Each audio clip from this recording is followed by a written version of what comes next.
नमस्कार, आप देख रहे हैं न्यूज टीवी इंडिया। मैं हूं आपके साथ स्नेहा सिंह। शुरुआत करेंगे उत्तराखंड की खास खबरों के साथ, पर रुक करते हैं एक बड़ी खबर का। पटना में आज कैबिनेट बैठक, नीतीश कुमार की अध्यक्षता में कई अहम प्रस्तावों पर मुहर लग सकती है। डिप्टी सीएम विजय सिन्हा के मकर संक्रांति भोज में सीएम नीतीश समेत पूरी कैबिनेट शामिल है। बता दें, अध्यक्ष तेज प्रताप यादव ने दही चूड़ा भोज में एनडीए और महागठबंधन के नेताओं को भी आमंत्रित किया है। तेजस्वी यादव पटना लौटे हैं। आरजेडी में संगठनात्मक बदलाव की अटकलें भी तेज हुई हैं। मकर संक्रांति भोज और कैबिनेट बैठक, बिहार में बता दें राजनीतिक गतिविधियों और सियासी हलचल हुई थी।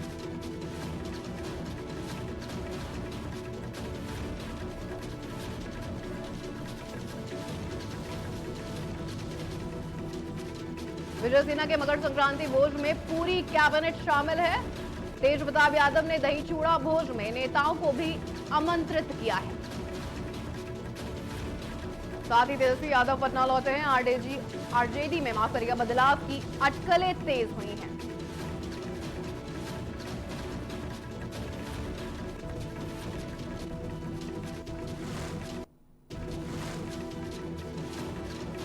रुक करते हैं अगली खबर का। खटीमा से बड़ी खबर सामने आ रही है। बता दें, दुबई में नौकरी दिलाने के नाम पर 4 युवकों के साथ धोखाधड़ी का एक बहुत बड़ा मामला सामने आया है। युवकों को पानी की पैकिंग की नौकरी का झांसा देकर आपको बताएं दुबई भेजा दिया गया था, लेकिन वहां पहुंचते ही उनके हालात बदल गए। पीड़ित युवकों का आरोप है कि खटीमा और रुद्रपुर के रहने वाले 2 एजेंटों ने उनसे मोटी रकम भी वसूल ली है। दुबई पहुंचते ही एजेंट ने उनके पासपोर्ट जब्त कर लिए और जब युवकों ने विरोध किया तो उन्हें धमकियां भी दी गई हैं। बता दें, युवकों ने किसी तरह वीडियो बनाकर सोशल मीडिया पर अब वायरल किया है, जिसके बाद मामला सामने आया। वीडियो के आधार पर खटीमा कोतवाली पुलिस ने जांच भी शुरू कर दी है। मामले की गंभीरता को देखते हुए रामपुर उत्तर प्रदेश पुलिस को भी जानकारी दी गई। बता दें, एजेंटों की पहचान की जा रही है और पीड़ित युवकों को सुरक्षित भारत वापस लाने के प्रयास भी लगातार किए जा रहे हैं।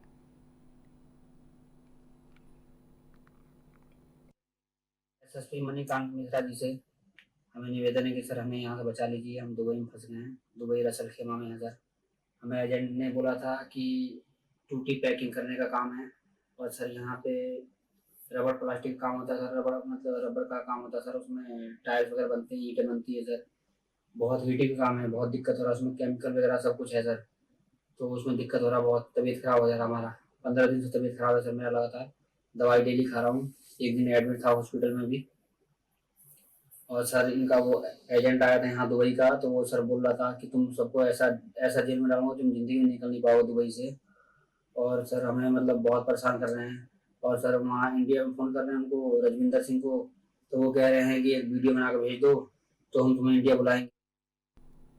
रुक करते हैं अगली खबर का। लक्सर से बड़ी खबर आ रही। बता दें, हरिद्वार सांसद त्रिवेंद्र सिंह रावत आज लक्सर पहुंचे, जहां उन्होंने रेलवे स्टेशन पर एक अहम सौगात दी है। बता दें, सांसद त्रिवेंद्र सिंह रावत ने मुरादाबाद मंडल के सीनियर वाणिज्य मंडल प्रबंधक आदित्य गुप्ता के साथ मिलकर एक रेलगाड़ी को हरी झंडी दिखाकर रवाना किया है। इस मौके पर बता दें, त्रिवेंद्र रावत ने यह भी कहा कि लक्सर के स्थानीय लोगों और व्यापारियों की ये लंबे समय से मांग थी, जिसे आज पूरा कर दिया गया है। अब लक्सर रेलवे स्टेशन पर 4 लंबी दूरी की ट्रेनें रुकेंगी, जिससे स्थानीय लोगों, व्यापारियों, पर्यटकों और छोटे बड़े कारोबारियों को सीधा फायदा भी मिलेगा।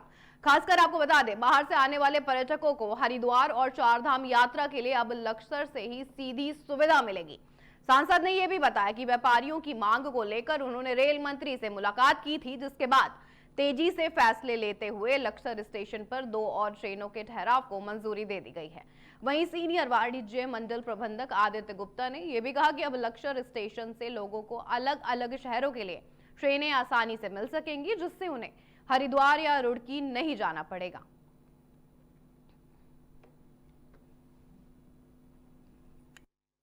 जो सहारनपुर वाला मेन लाइन है, उसमें जो लक्सर है वो बहुत इंपॉर्टेंट एक जंक्शन स्टेशन है, जो हरिद्वार और देहरादून की कनेक्टिविटी भी प्रोवाइड कराता है।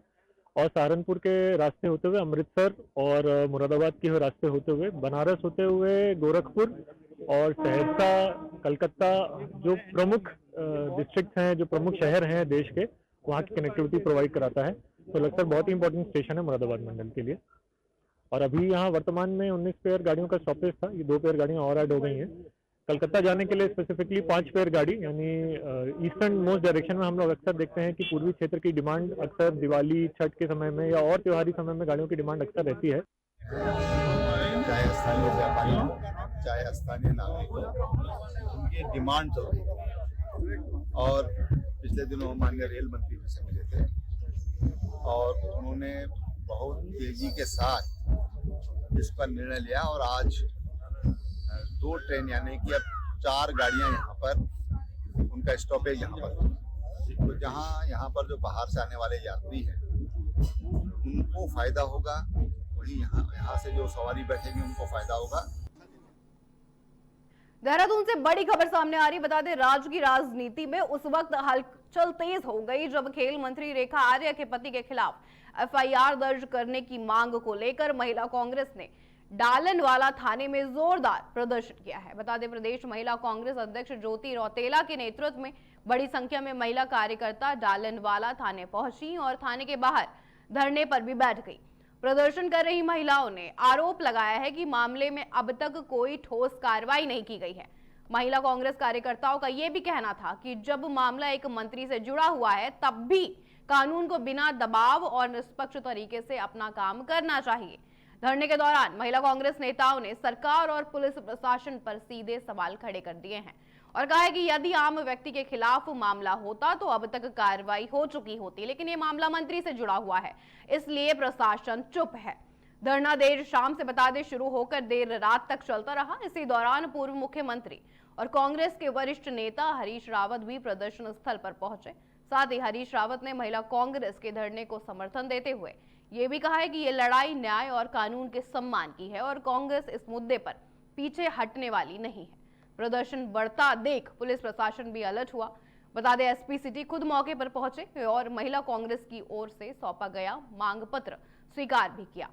एसपी सिटी ने प्रदर्शनकारियों को निष्पक्ष जांच और उचित कानूनी कार्रवाई का आश्वासन भी दिया है। साथ ही उन्होंने ये भी कहा कि कानून सभी के लिए बराबर है।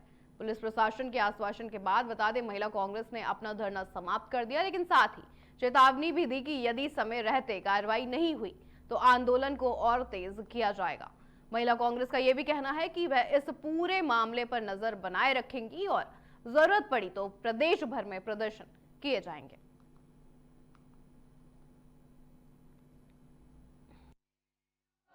मैं ज्योति रौतेला, प्रदेश अध्यक्ष उत्तराखंड महिला कांग्रेस। मैं अभी डालनवाला थाने में खड़ी हूँ और हम लोग सुबह यहाँ पे गिरधारी लाल साहू के ऊपर एफआईआर को लेके दर्ज कराने के लिए लेके यहाँ पे आए, तो क्योंकि हमने 2 तारीख को तहरीर दी थी कि गिरधारी लाल साहू ने बोला था कि 20-25 हज़ार में महिलाएं मिल जाती हैं बिहार में, पूरे देश की महिलाओं का अपमान किया था और उसके खिलाफ हमने तहरीर 2 तारीख को दी थी और उस पर कुछ कार्रवाई नहीं हुई, तो आज हम एफआईआर दर्ज कराने आए। हमको पुलिस ने जोर जबरदस्ती यहाँ से उठाया, पुलिस लाइन भेजी, हम वापस यहाँ पे आए और मैं आपको बहुत ही संवेदना से बोलती हूँ कि अब इस प्रदेश में जिस तरीके से सरकार, सत्ता और प्रशासन पुलिस का इस्तेमाल कर रही है, तो एक एफआईआर दर्ज कराने में अगर इनको इतनी दिक्कत है तो मैं यहाँ खड़ी हूँ जब तक एफआईआर दर्ज नहीं होगी, और अगर आज शाम तक एफआईआर दर्ज नहीं होगी तो मैं अपने ऊपर मिट्टी का तेल लगा के हरिद्वार से बड़ी खबर सामने आ रही है। बता दें, आगामी वर्ष 2027 में होने जा रहे हरिद्वार अर्ध कुंभ मेले से पहले विवाद तेज होता जा रहा है। साधु संतों और तमाम हिंदू संगठनों ने मेले के क्षेत्र और गंगा घाटों के आसपास गैर हिंदुओं के प्रवेश पर रोक लगाने की मांग सरकार और प्रशासन से रखी है। मुख्यमंत्री पुष्कर सिंह धामी ने इस मामले पर बता दें स्पष्ट भी किया है कि कुंभ क्षेत्र, 4 धाम और अन्य सभी धार्मिक तीर्थ स्थलों का अपना एक अलग एक्ट और नियमावली है जिनका अध्ययन किया जा रहा है। मुख्यमंत्री ने यह भी कहा कि हरिद्वार कुंभ नगरी का पुराणों में विशेष स्थान है और इसकी महानता को बनाए रखना भी हम सभी के लिए बेहद जरूरी है। इसके लिए सरकार सभी हितधारकों से सुझाव भी ले रही है। साथ ही धामी ने यह भी बताया कि हरिद्वार कुंभ मेले से जुड़े गंगा सभा, धार्मिक संस्थाएं, साधु संत और सभी हितधारक जो भी सुझाव देंगे सरकार उन्हें ध्यान में रखते हुए लागू करने का प्रयास भी करेगी। बता दें, मामले की संवेदनशीलता और धार्मिक महत्व को देखते हुए प्रशासन और सरकार सभी पक्षों से विचार विमर्श कर सुरक्षित, शांतिपूर्ण और पवित्र कुंभ मेला 2027 सुनिश्चित करने में लगातार जुटी हुई है। हमारे अन्य धार्मिक स्थल हैं, अन्य जो हमारे तीर्थ स्थान हैं, उन सभी का अपना एक एक्ट होता है और उस एक्ट का हम अध्ययन कर रहे हैं। और वहाँ के स्टेक होल्डर्स जिनके बारे में आपने कहा, पूज्य साधु संतगण हैं वहाँ पर। अगर हरिद्वार की मैं बात करूँ तो गंगा सभा है, हमारी अन्य जो वहाँ की धार्मिक संस्थाएं हैं, उनके द्वारा जो भी सुझाव आएंगे, और सरकार चूँकि उनके सुझावों पर ही अमल करती है, वो सब सुझाव देंगे। और जो माँ गंगा का जो एक स्थान है, हरिद्वार का अपना एक स्थान है, पुराणों में है, उसकी अपनी महत्ता है कि वहाँ जाने से ही लोगों के कष्ट और पाप समाप्त हो जाते हैं। तो उस स्थान की महत्ता बनी रहे। जब स्टेक होल्डर्स बात करेंगे तो सरकार का भी जो है उसमें निश्चित रूप से सरकार वही काम करती है जो स्टेक होल्डर्स कहते हैं। Thank you.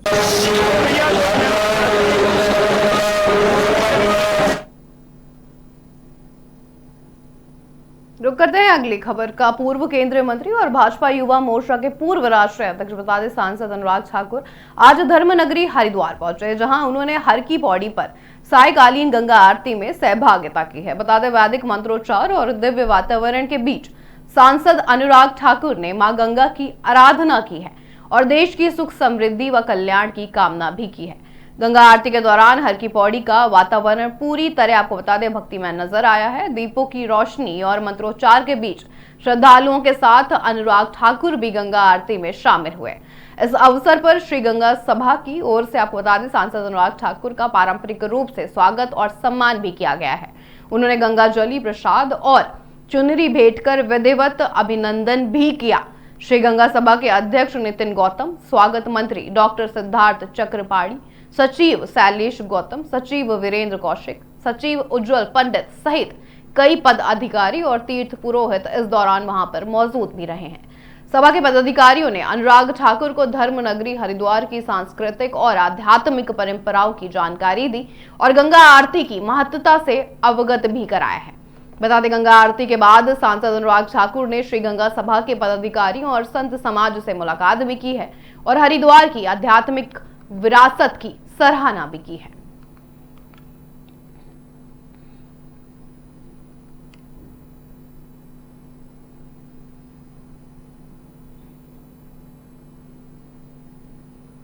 अगली खबर है देहरादून से। बता दें स्वामी विवेकानंद की 164वीं जयंती के अवसर पर युवाओं में जबरदस्त उत्साह देखने को मिला है।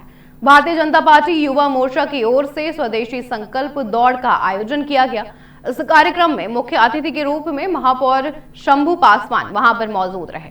उन्होंने हरी झंडी दिखाकर दौड़ में शामिल युवाओं को रवाना भी किया है। दौड़ में शामिल युवाओं ने स्वामी विवेकानंद के विचारों और उनके बताए मार्ग पर चलने का संकल्प भी लिया। कार्यक्रम के दौरान राष्ट्रभक्ति और सेवा भाव की झलक साफ नजर आई है। भाजपा युवा मोर्चा के जिला अध्यक्ष बता दें शिवम टुटेजा ने यह भी बताया कि स्वामी विवेकानंद आज भी युवाओं के लिए सबसे बड़े प्रेरणा स्रोत हैं। उनके विचार युवाओं को आत्मनिर्भर और राष्ट्र सेवा के लिए प्रेरित लगातार करते रहते हैं। उन्होंने ये भी कहा कि युवा मोर्चा लगातार ऐसे आयोजनों के माध्यम से युवाओं को स्वदेशी, राष्ट्रभक्ति और सामाजिक सेवा से जोड़ने का काम कर रहा है। वहीं भाजपा जिला उपाध्यक्ष प्रतीके कालिया ने यह भी कहा कि प्रधानमंत्री नरेंद्र मोदी के आत्मनिर्भर भारत के संकल्प को आगे बढ़ाने में युवा मोर्चा की अहम भूमिका है। इस स्वदेशी संकल्प दौड़ में कुल 120 युवाओं ने भाग लिया है। दौड़ के समापन पर अव्वल स्थान हासिल करने वाले प्रतिभागियों को बता दें नकद पुरस्कार देकर सम्मानित भी किया गया। कार्यक्रम के अंत में युवाओं ने स्वामी विवेकानंद के आदर्शों को जीवन में अपनाने और देश के लिए कार्य करने का संकल्प भी दोहराया है।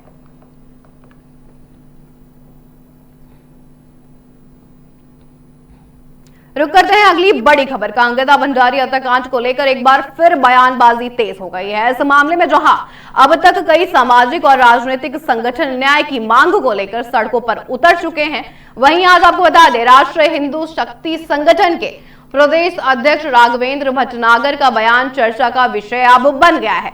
दरअसल अंकिता भंडारी हत्याकांड को लेकर हिंदू संगठनों की भूमिका और जवाबदेही को लेकर लंबे समय से सवाल उठते आ रहे हैं। ऐसे में जब राष्ट्रीय हिंदू शक्ति संगठन के प्रदेश अध्यक्ष राघवेंद्र भटनागर अचानक पत्रकारों के सामने आए तो मीडिया ने उनसे इस पूरे मामले को लेकर सवाल पूछने की कोशिश भी की। शुरुआत में राघवेंद्र भटनागर पत्रकारों के सवालों से बचते भी नजर आए, लेकिन बाद में पत्रकारों ने उन्हें किसी तरह कैमरे के सामने रोका और अंकिता भंडारी हत्याकांड को लेकर सीधे सवाल पूछ डाले। इसके बाद आपको बता दें, राघवेंद्र भटनागर ने जो बयान कैमरे के सामने दिया उसने सभी को हैरान कर दिया है। राघवेंद्र भटनागर ने कहा है कि उत्तराखंड की बेटी अंकिता भंडारी ने अपने चरित्र और स्वाभिमान की रक्षा के लिए अपने प्राणों की आहुति दी है और इस बलिदान को कभी भुलाया नहीं जा सकता। देखिए, हिंदू संगठन का प्रदेश अध्यक्ष होने के नाते सनातन का प्रवक्ता हूं और विचारधारा बहुत सकारात्मक रहती है।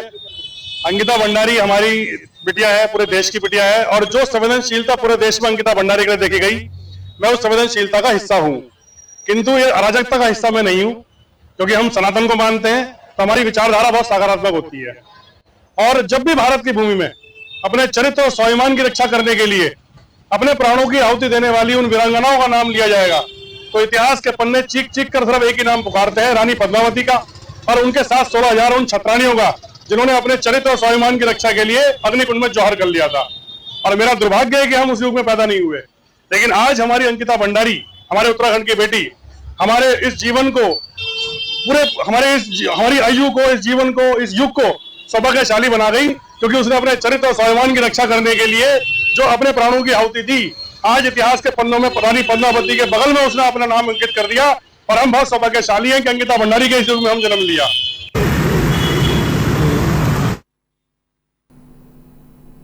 देहरादून से बड़ी राजनीतिक खबर सामने आ रही। बता दें, अंकिता भंडारी हत्याकांड को लेकर विपक्ष ने अब सरकार की भूमिका पर सीधे सवाल खड़े कर दिए हैं। नेता प्रतिपक्ष और कांग्रेस के वरिष्ठ नेता यशपाल आर्य ने इस मामले में गंभीर आरोप लगाए हैं।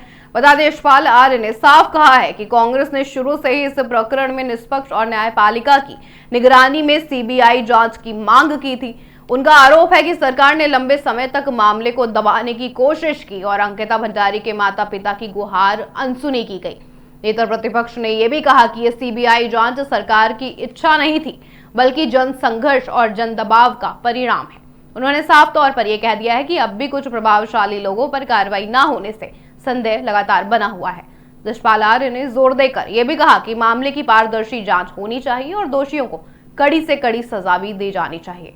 उनका कहना है कि न्याय के लिए लगातार दबाव बनाए रखना जरूरी है ताकि अपराधियों को कानून के कटघरे में लाया जा सके। इस बयान के बाद राजनीतिक हलकों में नई बहस शुरू हो गई है। कांग्रेस के नेताओं का यह भी कहना है कि सरकार द्वारा हुई लापरवाही और देर से की गई कार्रवाई ने आम जनता में विश्वास की कमी पैदा कर दी है। अब यह देखना होगा कि सरकार इस मामले में विपक्ष की मांग और जनमानस की आशंकाओं पर क्या कदम उठाती है।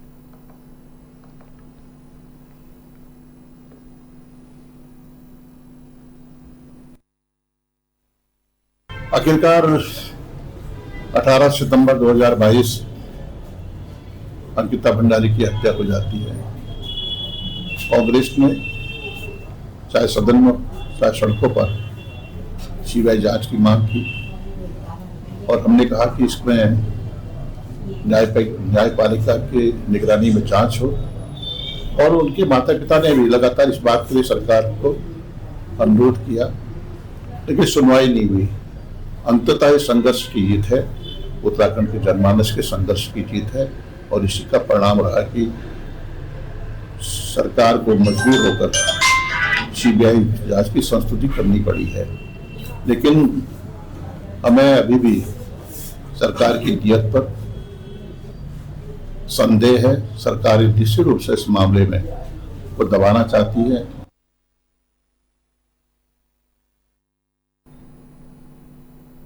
अगली बड़ी खबर का रुख करते हैं। बता दें, बड़कोट से बड़ी खबर सामने आ रही है। अपर यमुना वन प्रभाग बड़कोट के अंतर्गत नगर पालिका बड़कोट के गोलाल गांव तोक में आज सुबह एक भालू ने महिला पर हमला कर दिया है, जिससे महिला गंभीर रूप से घायल भी हो गई है। बता दें, वन प्रभाग के एसडीओ साधु लाल ने यह भी बताया कि घायल महिला को तुरंत अस्पताल में भर्ती कराया गया और उपचार शुरू किया गया है। उनका कहना है कि महिला की स्थिति स्थिर है, लेकिन वह गंभीर उन्हें चोटें आई हैं। ग्रामीणों का यह भी कहना है कि महिला अपने घर के नजदीक काम कर रही थी, तभी अचानक भालू ने हमला कर दिया। इस हमले से गांव में लोगों में अब दहशत फैल गई है और महिलाएं घर के बाहर काम करने से भी डर रही हैं। बता दें, स्थानीय लोगों ने वन विभाग से अनुरोध भी किया है कि भालू को पकड़ा जाए और ग्रामीणों की सुरक्षा सुनिश्चित की जाए। वन विभाग ने भी इलाके में गश्त बढ़ाने और सतर्क रहने का निर्देश दिए हैं। साथ ही बड़कोट में पिछले कुछ समय से भालुओं की दखल अंदाजी के कई मामले भी सामने आ चुके हैं, जो बहुत चिंताजनक है। साथ ही वन अधिकारियों का यह भी कहना है कि भालुओं का घरों के करीब आना जंगल में भोजन की कमी और बढ़ते मानवीय गतिविधियों के कारण हो रहा है। आम लोगों का यह भी कहना है कि जंगल और गांव के बीच सही संतुलन बनाए बिना ऐसे हमले लगातार होते ही रहेंगे। वन विभाग ने ग्रामीणों से अपील की है कि जंगल के किनारे सावधानी रखें और बच्चों को अकेले बाहर ना भेजें।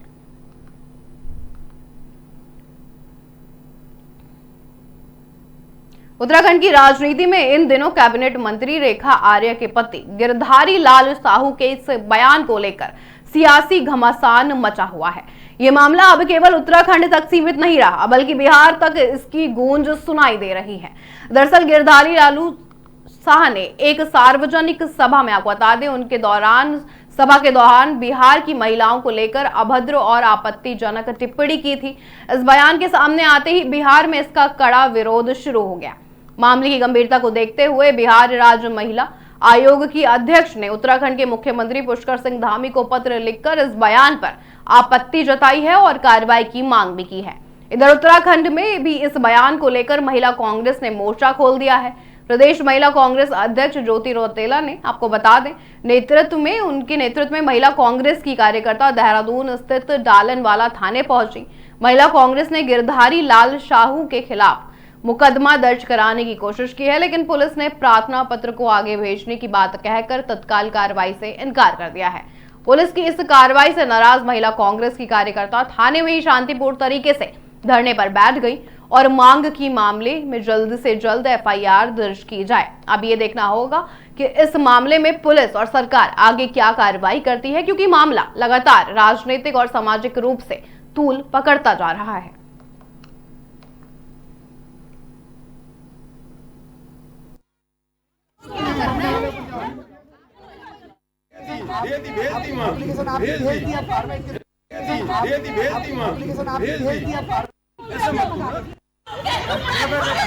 तो ना बोल चलो लो पकड़ो भाई, अरे इनको पकड़ो,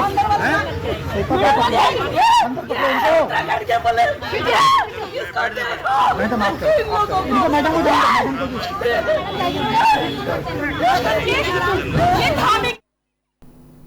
अगली खबर आ रही है ऋषिकेश से। बता दें, गुरु गोविंद सिंह महाराज के प्रकाश पर्व के अवसर पर गुरुद्वारा श्री हेमकुंड साहिब में एक बड़ा स्वास्थ्य शिविर आयोजित किया गया है। शिविर में 60 से अधिक स्पेशलिस्ट डॉक्टरों ने अपनी सेवाएं दी। करीब, आपको बता दें, 2500 लोगों ने यहां अपने स्वास्थ्य की जांच कराई है और डॉक्टरों से उचित परामर्श लेकर दवाइयां भी निःशुल्क प्राप्त की हैं।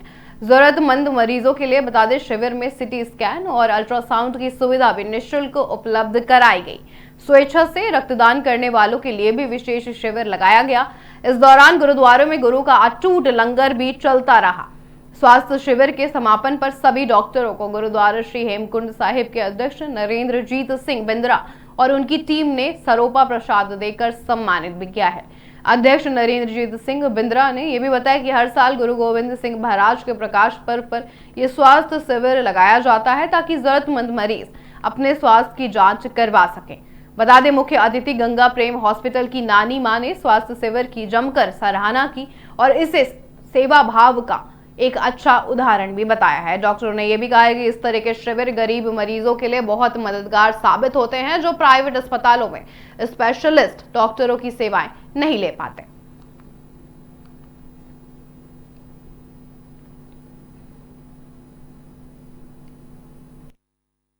यहाँ गुरुद्वारे समिति द्वारा जो ये हर साल एक स्वास्थ्य सेवा संबंधित कैंप लगाया जाता है, ये बहुत ही अच्छी सोच है। इसके जरिए काफ़ी पेशेंट जो नीडी पेशेंट्स होते हैं, जो खर्चा नहीं कर पाते हैं, उनको फ्री में जांच होना, दवाइयाँ मिलना, अल्ट्रासाउंड, इन सब की फैसिलिटीज़ प्रोवाइड की जाती हैं। अभी तक मेरे पास भी काफ़ी पेशेंट्स आए जो गंदे पानी की समस्या को लेकर थे। गंदा पानी होना इंडिया में बहुत ही ज़्यादा कॉमन है, जो आगे चल के अगर सही समय पर नहीं जांच की जाए उसकी, तो बच्चेदानी के मुंह के कैंसर में भी तब्दीली हो सकता है। यहाँ पे जो पेशेंट आ रहे हैं जनरली कि वो पेशेंट्स हैं जो किसी समस्या से ग्रसित हैं, जैसे सर्जरी से संबंधित कोई गॉल ब्लैडर स्टोन वाले पेशेंट आ रहे हैं, कोई किडनी के स्टोन वाले पेशेंट आ रहे हैं, कोई पेट दर्द वाले पेशेंट आ रहे हैं। तो इस टाइप के काफ़ी पेशेंट्स आ रहे हैं और इस तरह की सारी सुविधाएं यहाँ दी जा रही हैं। जांचें भी हो रही हैं, दवाइयाँ भी निःशुल्क वितरित की जा रही हैं, साथ ही साथ उनका अल्ट्रासाउंड और सीटी स्कैन भी कराया जा रहा है। ये 14वां कैंप है, 14वें साल हो गए इसको कैंप को लगते हुए, 14 साल हो गए और अभी तक जो संख्या हमारे पे आई है जो कि बढ़ जाएगी, 2200 से ऊपर जो पेशेंट हम आ चुके हैं और अभी भी डॉक्टर्स देख रहे हैं, 60 से करीब डॉक्टर्स हैं और आपने देखा ही है कि इस कैंप की बहुत सारा उत्साह लोगों को होता है कि हर साल ये कैंप कब लगेगा, जो कि गुरु गोविंद सिंह जी के प्रकाश पर्व के उपलक्ष्य में लगाया जाता है। आज हमने कैंप में मुख्य अतिथि के तौर पे नानी माँ जो गंगा प्रेम हॉस्पिस जो कि कैंसर पेशेंट्स की देखभाल के लिए बनाया उन्होंने, तो उनकी संचालिका को हमने यहाँ। रुक करते हैं अगली खबर का। सेला कुएं में कांग्रेस के प्रदेश उपाध्यक्ष और बता दें कोषाध्यक्ष आरेंद्र शर्मा ने केंद्र सरकार द्वारा मनरेगा योजना का नाम बदलने को गरीब विरोधी साजिश बता दिया है। आरेंद्र शर्मा ने बता दें ये कहा है कि मनरेगा सिर्फ 4 अक्षरों का नाम नहीं बल्कि करोड़ों गरीब मजदूर, किसान और भूमिहीन परिवारों के पेट की रोटी, सम्मान और संवैधानिक हक का प्रतीक भी है। उन्होंने आरोप लगाया कि भाजपा सरकार ने इस योजना की मूल भावना को खत्म कर दिया है और रोजगार की गारंटी और मजदूर के अधिकारों को कमजोर भी किया है।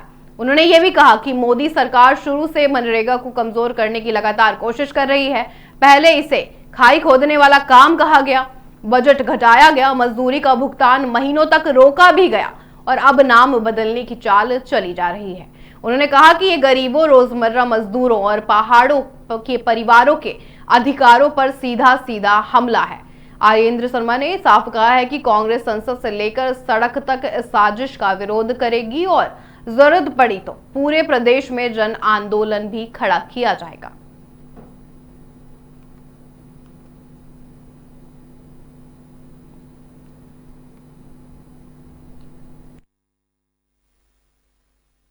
राष्ट्रीय कांग्रेस ने पूरे देश में ही चौपालों के माध्यम से, प्रेस वार्ता के माध्यम से और गांव, ब्लॉक और जिला स्तर पर हम लोग रैलियां करेंगे, प्रदर्शन करेंगे और प्रेस वार्ता करेंगे कि जो महात्मा गांधी, जो देश की आत्मा है, जो मजदूरों के लिए कांग्रेस एक रोजगार की गारंटी लाई थी, उसको ये ख़त्म किया जा रहा है। और महात्मा गांधी का नाम ये देश में पहली बार हो रहा है कि किसी योजना से महात्मा गांधी का नाम मिटाया जा रहा है। किसी की हिम्मत नहीं थी कि महात्मा गांधी जैसे जो हमारे, जिसकी वजह से हम आज यहाँ पर आज़ादी जिनके कारण मिली, उनका नाम मिटाने की कोशिश की जा रही है। उसके लिए सारे कांग्रेस जन इकट्ठे हैं। और देहरादून में अब बढ़ते यातायात और सड़क हादसों को कम करने के लिए AI यानी आर्टिफिशियल इंटेलिजेंस का इस्तेमाल किया जाएगा। जहां स्मार्ट ट्रैफिक सिस्टम के तहत AI वाले ट्रैफिक सिग्नल अब लगाए जाएंगे। जो वाहन चालक यातायात नियम तोड़ेंगे उनका चालान सीधे उनके मोबाइल पर भेज दिया जाएगा। बता दें पुलिस पहले से ही कुछ कैमरों का इस्तेमाल कर रही है, जैसे रेड लाइट जंप पकड़ने वाले कैमरे, स्पीडिंग पकड़ने वाले कैमरे। जल्द ही राजधानी देहरादून के तिराहों और चौराहों पर ट्रायल शुरू कर दिए जाएंगे। बता दें यातायात पुलिस के अनुसार पहले हर महीने लगभग 10,000 चालान कटते थे। AI शुरू होने के बाद इतने चालान अब एक ही दिन में कट जाएंगे। यातायात पुलिस उपाधीक्षक आपको बता दें जगदीश चंद्र ने यह भी बताया है कि जल्द टेंडर निकाले जाएंगे और नियम तोड़ने वालों के खिलाफ सख्त से सख्त कार्रवाई भी होगी।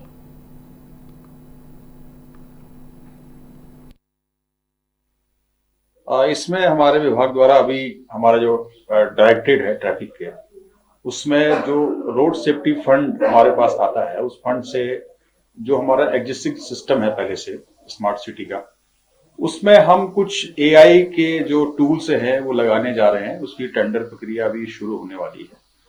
उसमें ये होगा कि जो भी वॉलेटर्स हैं, ट्रैफिक वॉलेटर्स, उनके पास जैसे ही वॉलेट करेंगे तो विद इन 2-3 मिनट उनके रजिस्टर्ड मोबाइल पे वो चालान चला जाएगा। अभी तक इस प्रक्रिया में इसलिए देरी होती थी कि क्योंकि उसको पहले हमारे जो मशीन है, जो मैनुअल मशीन है, उससे करते थे, या फिर जो हमारा पुराना सिस्टम था पहले हम उसको चेक करते थे, चेक करने के बाद उसको हम चालान को इश्यू करते थे। लेकिन अभी जो हमारे पास AI की जो टेक्नोलॉजी आएगी उसमें वो बहुत अच्छे से उसको वॉल्यूशन को डिटेक्ट करेगा और साथ साथ चालान भी इश्यू करेगा।